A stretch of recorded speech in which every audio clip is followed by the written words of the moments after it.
There's a hidden cost to working past 60 that no one talks about, and it's already showing up in your body, not your portfolio. Here's the problem. Your net worth and your health peak at completely different times, and most people optimize for just one. Sometimes it's the wrong one. Let's say you retired at age 68 with $2.3 million.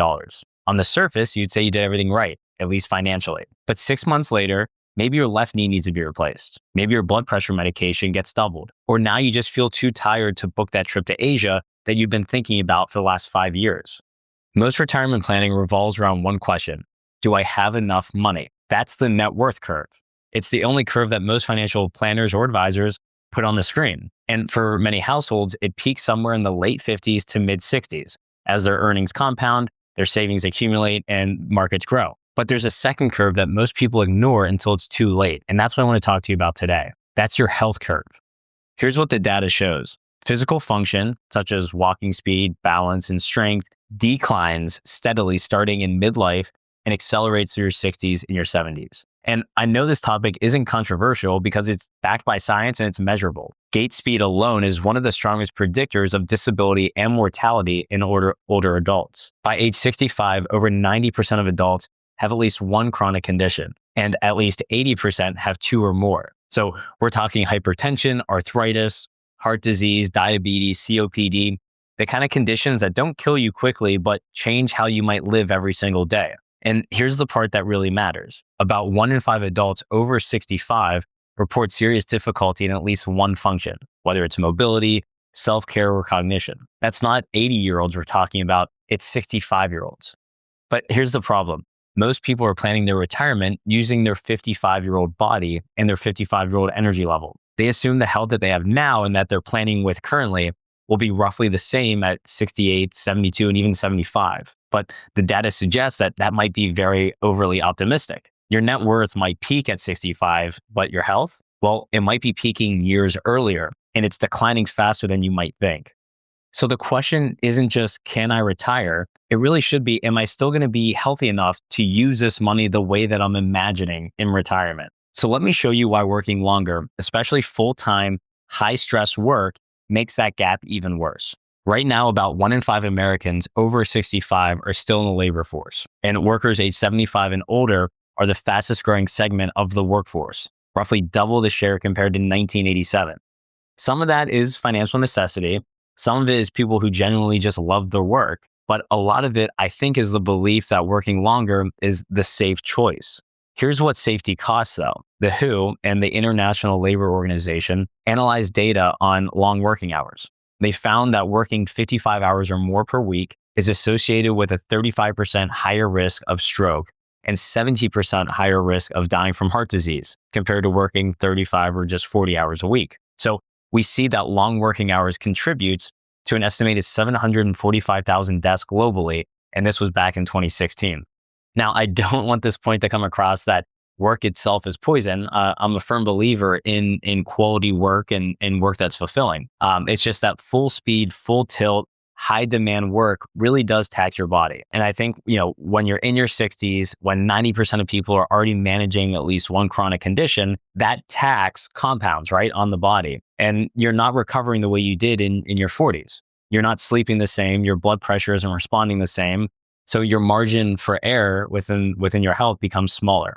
And yet the default advice is just keep working a couple more years just to be safe for the portfolio. And like I said, that might be safe for the portfolio, but it might not be safe for your health and your lifestyle and what you want to lead. Now, there's a framework in retirement planning I've talked on before. It's called the go-go, slow-go, and no-go years. So the go-go years are roughly your late 50s to early 70s. This is where you tend to have higher energy. You might be taking bigger trips, learning new hobbies, and still engaging in physical activity, potentially to a higher degree.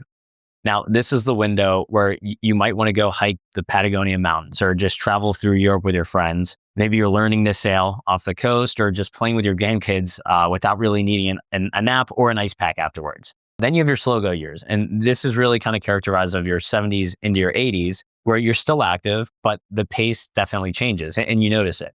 You have more time at home, fewer long flights, and just really less interest in aggressive travel and constantly trying to go, go, go. No pun intended. And then that leads you into kind of your no-go years. And that's really your 80s and beyond, where you'll unfortunately begin to see significant physical and potentially cognitive limitations. So you're going to need more care. Your money's going to matter here, but mostly for comfort and care and not as much for experiences like it did during your go-go years. Now, this is the trade that no one talks about, right? Let's say you're 62, you could retire with 1.8 million, or you could work until 68 and retire with, just call it 2.3 million. So an extra $500,000. That extra 500,000 might feel like safety. And in some cases, it might be needed to live the lifestyle that you want to live. Don't get me wrong. But what you're actually trading here is you're giving up 6 years of your go-go window for money that will most likely land in your slow go or no-go years. And I really love framing it like this because it helps retirees see the bigger picture and understand that the go-go years are incredibly valuable. And so $1 today might be worth more to you than $1 in your 70s or your 80s, not because of inflation, but because you can literally do more with $1 today. So at 62, like I said, you can still hike. Your knees might not let out. You might have the energy to travel for a couple of weeks on end in Europe. But by 68 into your 70s, you might be feeling a little bit more tired. You might have some of those chronic conditions coming up like we talked about. And your odds of just being the same physical shape as your early 60s to your late 60s might not be that great. And, when you're in your 50s or early 60s thinking about it, it might be hard to frame that in your own mind. But having someone that works with clients throughout every age will help kind of frame that for you. Now, here's the kicker. The idea that retiring early will actually hurt your health really doesn't hold up. My grandfather always told me this, and he worked till he was about 90. A study using the health and retirement study found that retirement around early Social Security age, so think 63, 65, around there, can have a positive cumulative effect on mortality. Systematic reviews on retirement and mortality found no strong evidence that early retirement increases mortality once you control for baseline health. And that's really the key there, right?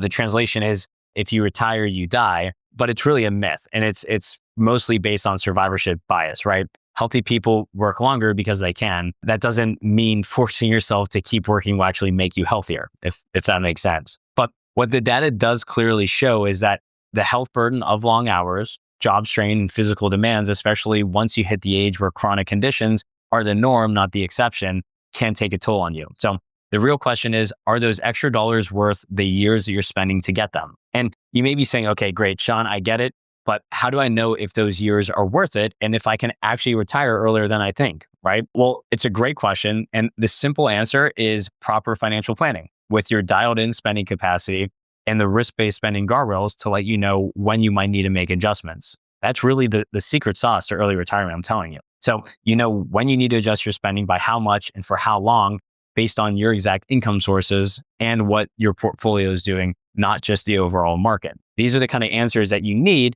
And sadly, you probably won't get from a probability of success score from a Monte Carlo simulation. Now, here's the mistake that most people make when they plan to work until 68 or 70. Like I said, they imagine their future self using their current body. So let's say you're 58 right now, you feel pretty good. You can work a full day, go to the gym, travel on the weekends. So you think, I can do this for another 10 or 15 years, no problem. But the 68 version of you isn't going to be the same person. Studies on gait speed, like I talked about earlier, balance and strength show progressive decline from midlife on, and it accelerates in your 60s and 70s. Now, you might be seeing mobility issues at about 20% at age 65, but then they raise over 80% by age 90.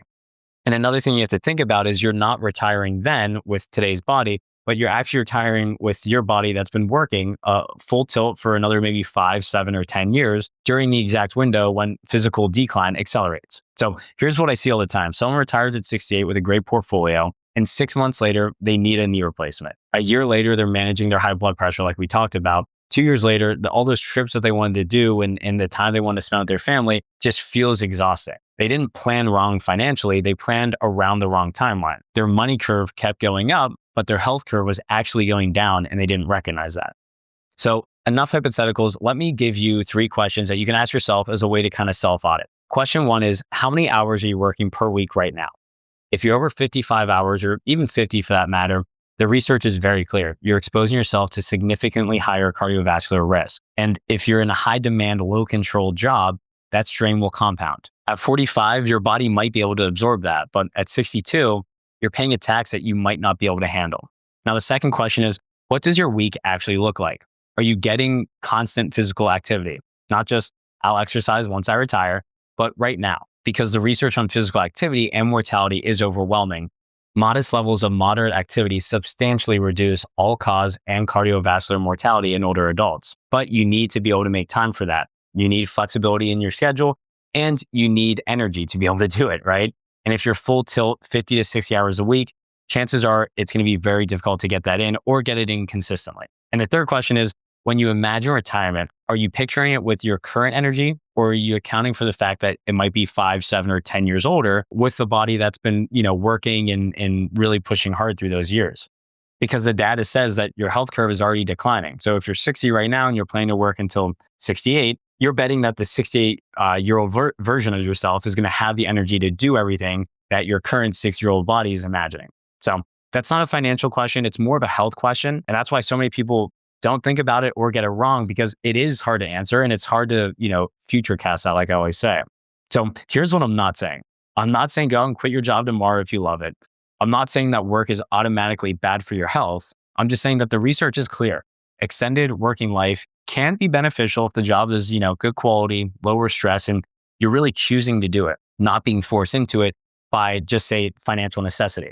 So if you're over 65, you're working like 3 days a week in a role you love, staying active, sleeping well, you're probably in great shape. And I think you should keep doing that. You've bent your work around your health. And that's kind of the point of this whole video, is that you need to balance and prioritize what is the most important to you. If you're 62, you're working 55 hours a week in a high stress job and you're telling yourself just 5 more years, get to the point where I file for Social Security, and your blood pressure is creeping up and you're just not exercising. You feel like you're not doing the things you should be doing. Well, that might be a red flag to take a step back and say, am I trading my go-go years for dollars that are going to land in the slow go window, or maybe even the no-go, God forbid? Because if that's the case, then you got to prioritize and figure out what really matters to you and what can you make of the assets that you have. So the reframe here isn't just, do I have enough money to retire? The question is, do I have enough health left to enjoy the money that I already have? For a lot of people, the answer to this is maybe a phase down, not quitting work full tilt, but shifting to part-time, or maybe cutting to 3 days a week, or just trying to take on a different role with less stress and more flexibility that might still provide you income and maybe even healthcare benefits, which would be great. So your portfolio might grow a little slower, especially if you're starting to partially withdraw, but you're going to have time to move your body, to manage your health and focus on what really matters to you during those go-go years while you still have them. And what I understand is this is kind of the plan and the talk that a lot of people wish they had when they're in their 70s, but unfortunately realized it too late for some. But the bottom line is that your net worth and your health peak at different times. If you're only optimizing one curve, you're going to hit retirement with a lot of money and not enough body to use it the way you imagined. You can't buy back your go-go years. You can't reverse a decade of stress and long hours once your health has already started to decline. So if you're in your late 50s or early 60s right now, here's the question. Are you planning around the right curve? Now, if you want help building a plan that accounts for both your money and your health, I'd encourage you to click the link in the description or scan the QR code on the screen to schedule a call with my team. I really appreciate you watching. I hope you found value in today's video, and I'll see you in the next one.